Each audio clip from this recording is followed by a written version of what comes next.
Hello guys, দেখো চলে এসেছি এই দিদির বাড়িতে, এই যে বৌমার বাড়িতে। এই যে বসে আছে বৌমা, ওনার ঠাকমা, আর ওই যে দিদি মানে কেটে কুটে দিয়েছে, সব কর্তা সব শুয়ে আছে, কেটে কুটে দিয়েছে। দেখো দু রকম মাংস হবে। এটা হচ্ছে পক পক মাংস, কেউ খেয়েছো কি বলো, কমেন্ট করে জানাবে কিন্তু। এটা পক রান্না করছে, এই দেখো, এই দেখছো, এই দেখো এটা, এই দেখো এটা শুধু হাড় মাংসটার মধ্যে, বুঝেছো? খেতে নাকি খুবই টেস্টি হয়, খাসির মাংসের মতন।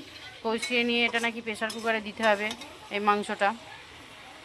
আর এটা হবে মুরগির মাংস, এই যে মুরগির মাংস আছে, এটা কষা কষা হবে। আলু ভাজা আছে, এই মানে পকের মধ্যে আলু ভাজাটা দেবো। আর পেঁয়াজেই কাটা আছে ওই মুরগির মাংসের জন্য, টমেটো আদা রসুন বাটা আছে, ওই মাংসটা আলাদা করব। আর এইটা আলাদা। আর ডাল হয়ে গেছে, এই যে ডাল করা হয়ে গেছে। আর ভাত তো আছে, আর এদিকে ভাজাভুজিও আছে, এইসব অনেক রকম ভাজাভুজি আছে, এটাই হয়ে